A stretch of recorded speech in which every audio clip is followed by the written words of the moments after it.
12월 15일 수요일 아침입니다. 안녕하십니까. 상쾌한 아침 원주에서 출발합니다. 김혜정입니다. 현재 중부 곳곳으로 산발적인 비가 내리고 있습니다. 시간당 5mm 안팎으로 많지는 않겠지만 내린 비나 눈이 얼면서 도로 곳곳에 살얼음이 생기는 곳이 있겠습니다. 오늘 낮 최고 기온은 14도로 예상되고요. 비가 그친 뒤 다시 찬 공기가 유입되면서 토요일 아침에는 기온이 영하 9도까지 떨어지면서 강추위가 시작되겠습니다. 원주 지방 현재 기온은 영상 4도입니다. 오늘 준비한 소식입니다. 강원도의회가 내년 1월 13일부터 전면 개정된 지방자치법 시행에 맞춰 인사권 독립체계를 갖추고 본격 운영에 돌입합니다.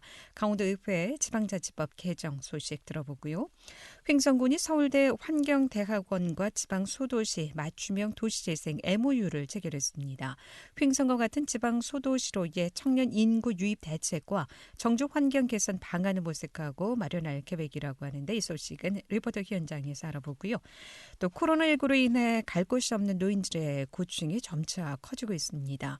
원주 지역 내 경로당 458개소가 지난 9일부터 내년 1월까지 코로나19 확산 방지 등의 이유로 문을 닫게 됐는데요. 이 지역 경로당 휴관에 따른 문제점은 없는지 얘기 들어보겠습니다. 12월 15일 수요일 상쾌한 아침 원주에서 출발합니다.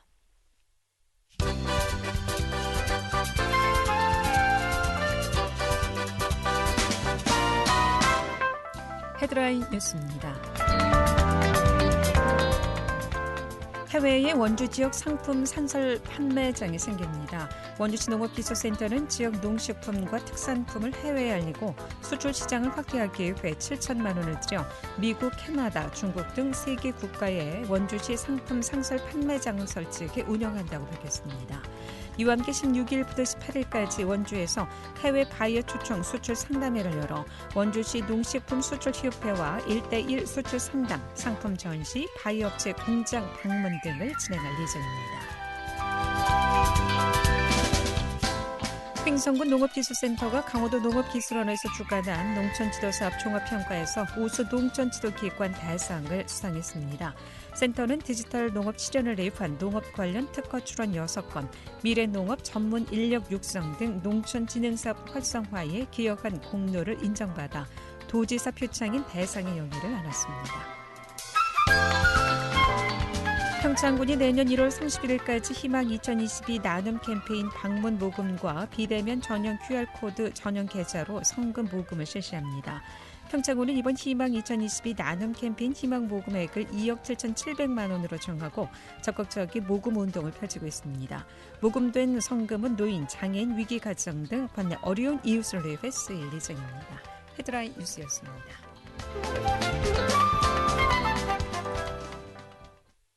네, 강원도의회가 내년 1월 13일부터 전면 개정된 지방자치법 시행에 맞춰 인사권 독립체계를 갖추고 본격 운영에 돌입하게 되는데요. 강원도의회 지방자치법 개정 소식에 대해서 강원도의회 곽도영 의장 연결해서 얘기를 좀 듣겠습니다. 곽도영 의장님 나와 계시죠? 안녕하십니까? 네, 안녕하세요. 곽도영 도의장입니다. 네. 개정 지방자치법이 이제 내년 1월부터 시행이 되네요. 따라서 지방의회의 권한이 크게 강화된다고 하는데 우선 이 지방자치법 개정 배경에 대해서 먼저 말씀을 들어보도록 하겠습니다. 저희 대한민국은 지방자치가 실시된 지 오래됐습니다만 그동안 어떤 단절 시기를 거쳐서 이제 부활한 지 30년 됐지 않습니까? 네.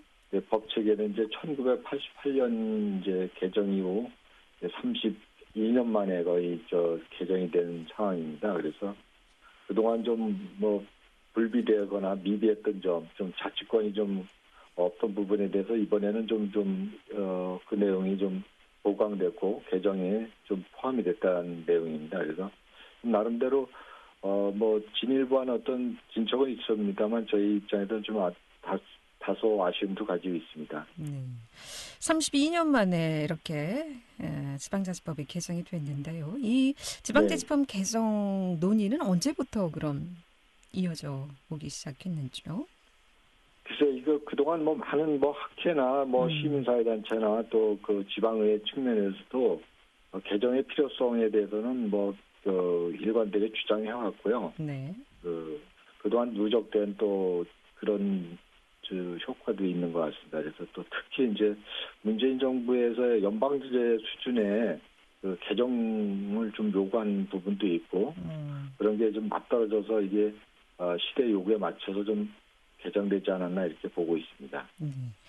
이번 개정된 내용 중에서 이제 가장 핵심이 지방의회의 권한이 강화된다라는 내용인 것 네네. 같은데요. 정확히 어떤 부분이 전과 달라지게 될까요? 핵심적인 내용은 그렇습니다. 이제 크게 얘기하면 이제 자율권과 책임성, 독립성이 좀 확보됐다는 측면이고요. 그와 관련해서 이제 그동안은 그 집행부에서 의회의 인사를 파견하는 형식이었는데 지금 이제 의회 직원은 의회 직원이 의장이 인사권을 행사한다는 거죠. 그래서 인사권 독립 문제, 또 우리가 정책 지원관에 그동안 뭐 쉽게 얘기하는 보좌관이 없었는데 정책 지원관이라는 걸로 의원들에게 이제 지원 인력이 좀 보강된다는 부분하고요. 또 그동안 조례 발의 같은 경우는 집행부나 우리 의회 의원들이 했는데 앞으로는 주민 조례 발안 제도가 있다는 것은 굉장히 좀 진일보한 것 같고요. 그래서 또 뭐 아시겠지만 자치경찰제 시행도 올해 좀 시행이 됐고 그래서 좀 이런 4-5가지의 큰 의미가 있다고 볼 수 있겠습니다. 네. 이 중에서 이제 가장 큰 핵심이라면 공무원 인사권이 아닐까 싶은데. 그렇습니다. 뭐 2선, 3선 되면은 이제 강원도 뭐 공무원이 누가 어떤 사람인가를 좀 파악할 수 있겠습니다만은 처음 당선이 되고 나면 누가 네네. 어떤 분인지 또 어떤 성향을 갖고 있는 분인지 파악하기 쉽지는 않을 것 같은데 괜찮을까요?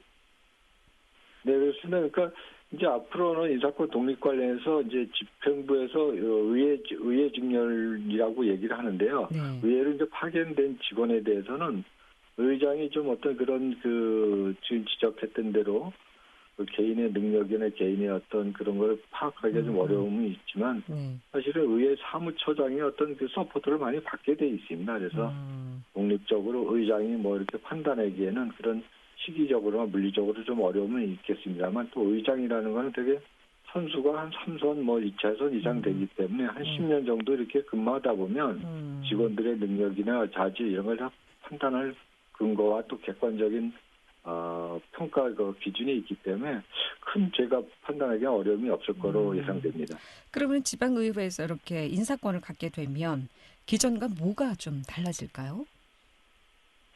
기존과 달라진다면은 이제 기본적으로 의회는 집행부를 견제하고 감시하는 기능이지 않습니까? 네.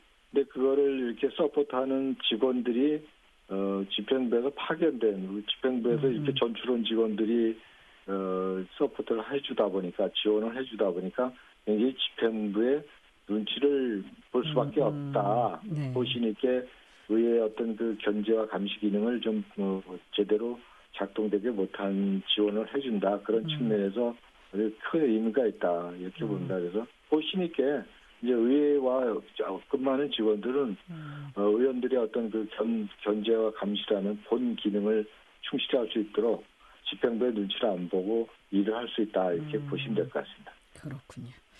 네. 앞서도 좀 아쉬운 점도 있다고 말씀하셨는데요. 성공적인 지방자치법 전면 개정을 위해서 또 어떤 노력이 좀 필요하다고 보십니까?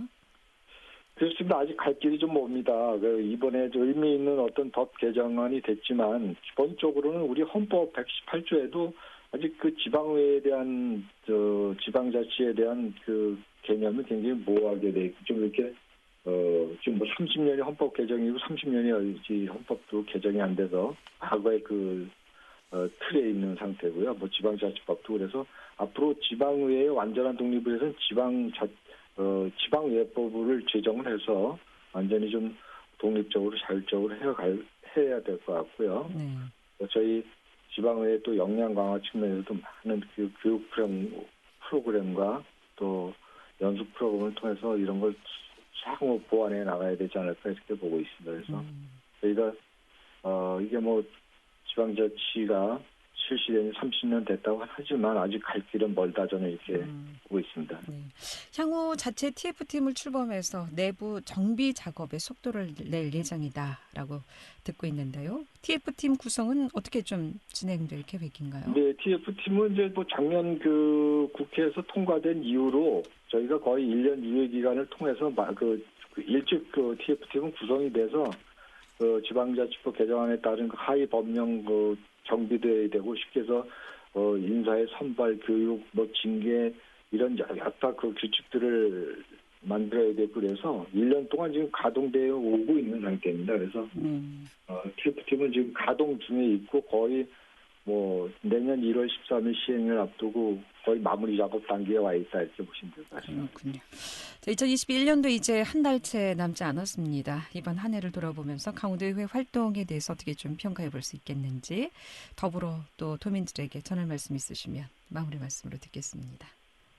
네, 무엇보다도 코로나19로 모든 도민들이 많은 어려운 시기를 지금 지나가고 있는데요. 이게 곧 종식되기를 기원하고 또 우리 정말 일선 현장에서 고생하시는 의료 봉사자 여러분들 또 의료 공직자 여러분에게도 정말 위로를 드립니다.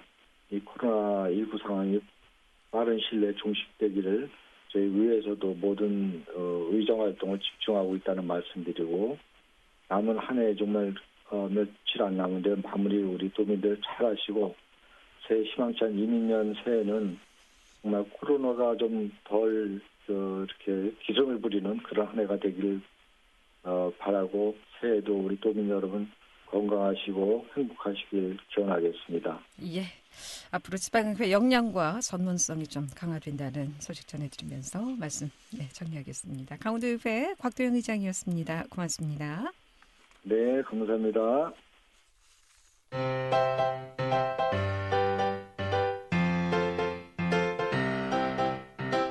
KBS 원주방송국이 유튜브 다시 듣기 서비스를 실시합니다.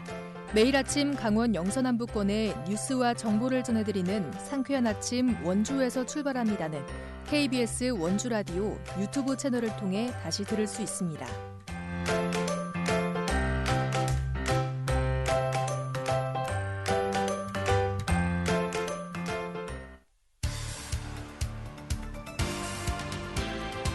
알찬 정보, 생생한 현장의 소식을 전해드립니다.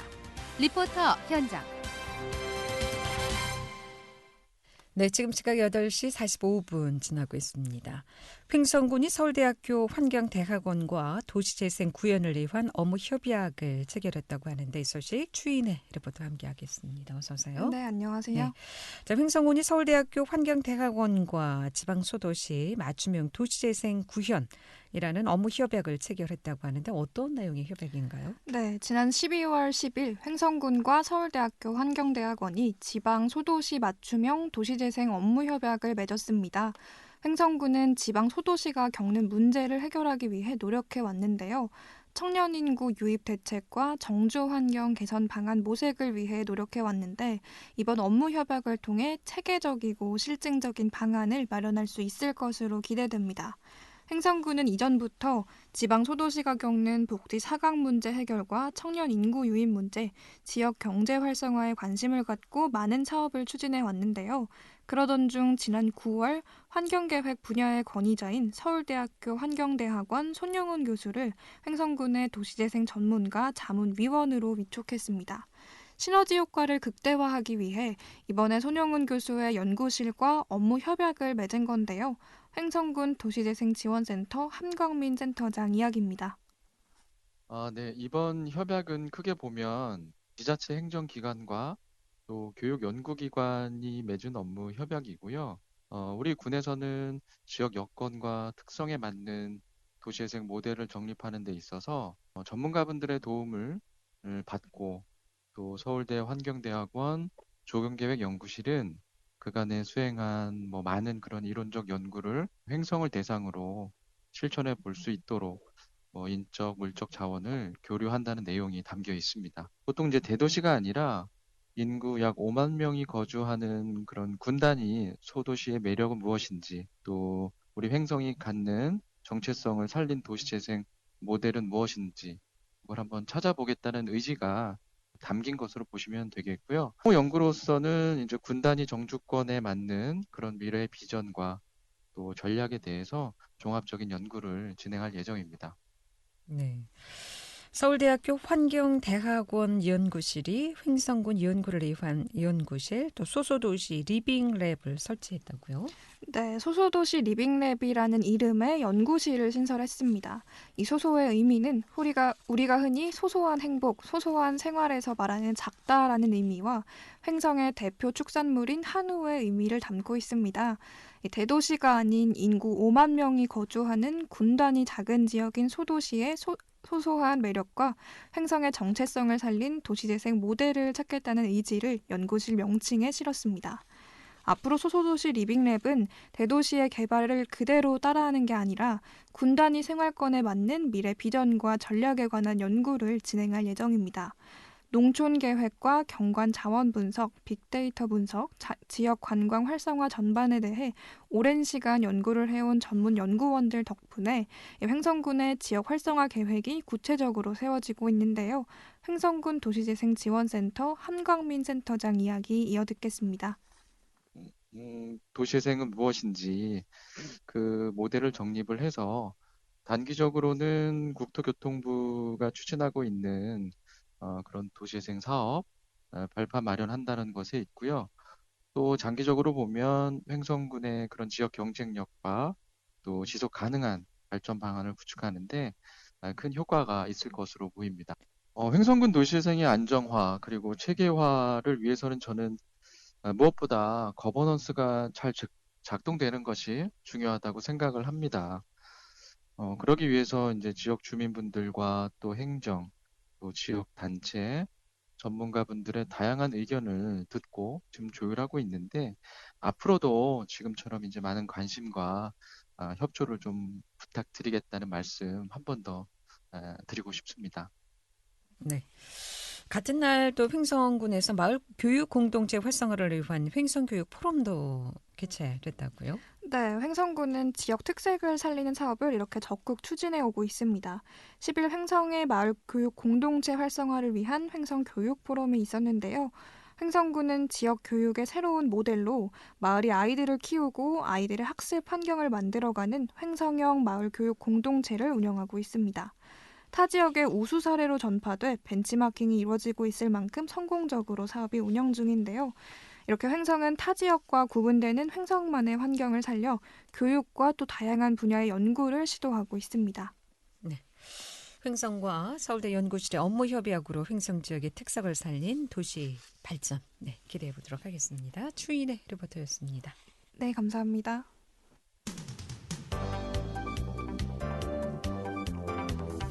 생생한 현장, 유익한 생활 정보를 전해드리겠습니다. KBS 원주라디오 상쾌한 아침 원주에서 출발합니다를 함께하고 있습니다. 네, 코로나19 확진자가 급증하면서 도내 경로당들이 또다시 문을 닫았습니다.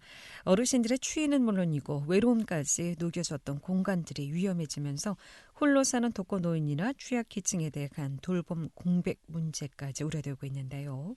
이 소식은 대한노인회 원주시 지부 유종우 회장 연결해서 얘기를 좀 들어보도록 하겠습니다. 유종우 회장님, 안녕하십니까? 안녕하세요. 예. 이 강원도에서 코로나19 확산 예방을 위해서 속초, 춘천, 원주 등 도내 13개 시군 경로당 2,400여 곳이 임시 휴관에 들어갔다고 하는데 휴관에 들어가게 된 소식 먼저 좀 들어볼까요? 네, 우리 원주시는 경로당이 도내에서 가장 많습니다. 458개나 되는데 경로당이 많은 만큼 코로나 감염될 확률이 가장 높아요. 그래서 예방 차원을 철저히 지키고 있습니다. 그리고 원주시 경로당은 코로나19로 인해 가지고 몇 차례 휴관을 했습니다만은 이번만큼은 코로나 바이러스가 전 세계적으로 유행되고 있고 또한 발병시 급속히 전염될 우려가 있어서 전국적으로 고령자 발생이 증가되니 이게 큰 문제로 생각을 해서 고령자 사망률 증가나 또 어르신들의 감염을 사전에 예방하기 위해서 경로당을 부득이하게 휴관하게 되었습니다. 우리 어르신들의 거의 생활 하시는 예. 곳이죠. 놀이터이기도 하고 생활터전이기도 하고. 예, 그렇습니다. 실제 경로당에서 확진자가 좀 나오긴 했나요? 원주는 경로당에서 확진자가 별로 안 나왔어요. 예상외로 네. 어르신들이 그 방역 수칙을 철저히 지키고 네. 마스크 착용이라든가 예방 접종을 철저히 해가지고 다행히도 경로당에서는 코로나 발생하신 분들이 없기 때문에 거의 없어요. 네. 그래서 계속 문을 열고 닫고 하다가 이번만큼은 불가분하게 이거 폐후 휴관을 하게 되었습니다. 네. 이제 날이 추워지고 사실 각자 이제 혼자 계신 어르신들이 많다 보니까 집안에서 난방하는 것도 부담스러워서 경로당에서 또는 마을회관에서 지내시는 어르신들이 많은 것으로 알고 있는데 이렇게 문을 또 휴관하게 되면 우리 어르신들 영향이 좀 클 것 같은데요. 어떻습니까? 지금 그야나도 지금 이 노인분들이 가장 쉴 자리가 경로당인데 그 경로당에 휴관을 하다 보니까 노인분들의 애로사항이 첫째는 갈 곳이 없다 보니까 영하의 날씨도 춥고 그래서 이 보통 고독해라든가 또는 그 우울증 또 보이지 않는 가정 학대로 인해 가지고 이 치매 환자가 많이 발생을 하고 또 늙음이 빨리 오니까 이분들이 소외를 느껴서 자살이나 이런 것이 많이 지금 도래되고 있는 그런 실정이에요. 그래서 하루빨리 이 경로당이 문을 열어서 이분들이 여가 선용을 할 수 있는 그런 게 돼야 되는데 그렇지 못한 것이 너무나도 가슴 아프고 안타깝습니다. 지금 노인분들은 갈 곳이 경로당밖에 없는데 그렇죠. 또 노인분들이 편안하게 경로당에 가서 여가를 선용하면은 자식들이 편안하게 직장 생활을 할 수 있는 그런 게 되는데 너무나도 안타깝고 안 됐습니다. 그나마 가족이 같이 사시게 되면 외로움이 좀 덜할 텐데 농촌의 지역 거의 혼자 생활하시는 어르신들이 참 많다고 들었거든요. 네. 특히 시골 같은 경우에는 노인분들이 고령화가 되다 보니까 자제분들이 있고 노인분들이 경로당에 나가가지고 정말 참 프로그램도 하고 소일도 하고 쉬기도 하고 참 그랬는데 이분들이 갈 곳이 없다 보니까는 너무나도 아주 큰 빨리 하루속히 빨리 이것이 완화가 돼서 경로당에 모여서 밥도 해먹고 프로그램도 하고 즐겁게 지냈으면 하는 것이 아주 큰 여망입니다. 같은 어르신들이 가족이고 친구이고 또 의지할 수 있는 그런 분들인데 경로당에 못 나가니까 많이 좀 어려움이 있는 것 같습니다. 그럼 휴관 시기는 언제까지 보고 계신가요? 휴관은 지금 우리 원주 같은 경우에는 휴관을 제일 먼저 한 것이 2020년도 2월 24일 날 시작을 해가지고 이번이 네 번째인데 금년 12월 7일부터 내년 1월 2일까지 27일간을 우선 휴관일로 지금 잡고 있습니다. 그 안에까지 좀 무사하게 안전하게 좀 즐겁게 지내셔야 될 텐데 그때까지 우리 어르신들 어떤 대책이 좀 필요하다고 보시는지요? 지금 그분들을 우리가 지금 우리 지회에 있는 직원분들하고 또 시 경로장애인과 또 읍면동 복지 팀장들하고 조를 편성을 해서 그분들을 이 전화 연락을 한다든가 안부 전화 혼자 계신 안부 전화를 한다든가 또는 스마트폰을 가지고 개인적으로 놀이 이렇게 즐거움을 좀 보내주 이렇게도 이제 하고 있고 또는 그분들이 어디에 몇몇 분들이라도 좀 쉴 자리가 있는 데를 안내를 해서 좀 즐거움을 줄 수 있는 경로당이 아닌 딴 그런 것도 좀 준비를 하고 있고 특히 3차 접종을 안 하신 분들을 찾아가지고 그 방법을 모르면 알려도 드리고 또 안내도 하고 접종할 수 있는 그런 거를 최대한 우리가 지금 안내하고 그렇게 있는 실정입니다. 완전 휴관하기보다는 백신 접종 완료된 어르신들 한도 내에서 한 서너 분씩 이렇게 좀 돌아가면서 나오는 문제도 좀 고려해 봤으면 좋겠다 싶습니다. 아무튼 그때까지 좀 건강하게 모두 잘 지내시길 바라겠습니다. 고맙습니다, 회장님. 네, 감사합니다. 지금까지 대한노인회 원주시 지부 유주원구 회장이었습니다. 오늘 여기서 인사드립니다. 안녕히 계십시오.